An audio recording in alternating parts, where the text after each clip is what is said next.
அழகான மனைவிக்கு அன்பான கணவன் எழுதியது. நான் காலையில் படுக்கையிலிருந்து எழும்புகிறேன். நீ நெருப்புப் புகையோடு போராடிக் கொண்டிருக்கிறாய். நான் பல் துலக்குகிறேன். நீ பாத்திரங்களை புதுப்பிக்கிறாய். நான் செய்தித்தாளில் செய்திகளை சேகரிக்கிறேன். நீ வீட்டில் குப்பைகளை பெருக்குகிறாய். நான் உடலை சுத்தம் செய்கிறேன். நீ ஆடைகளின் அழுக்குகளை பிரித்துக் கொண்டிருக்கிறாய். நான் பசியார வயிற்றை நிரப்புகிறேன். நீ பாத்திரங்களை நீரால் நிரப்புகிறாய். நான் அலுவலகம் கிளம்புகிறேன். நீ பிள்ளைகளை சீருடையில் அனுப்பிவிட்டு என் முறைக்காக காத்திருக்கிறாய். நான் இரவு வீடு திரும்புகிறேன். நீ இன்னும் திரும்பவில்லை சமையலறையிலிருந்து. நான் தூங்கச் செல்கிறேன். நீ கதவின் தாழ்பாள்களையும் எரியும் மின் விளக்குகளையும் பிள்ளைகளின் போர்வைகளையும் சரிபார்த்துவிட்டே படுக்கையில் விழுகிறாய். ஒவ்வொரு ஞாயிறுகளும் ஒவ்வொரு பண்டிகைகளும் எங்களுக்கு ஓய்வு நாட்கள். ஆனால் உனக்கு எல்லா நாளும் வேலை நாட்கள்தான்.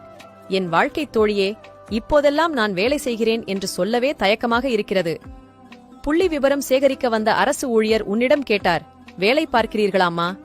உன் பதில், இல்லங்க, நான் வீட்டில சும்மாதான் இருக்கிறேன். மனைவியை நேசிப்போம், அவள் நமது இரண்டாம் தாய்.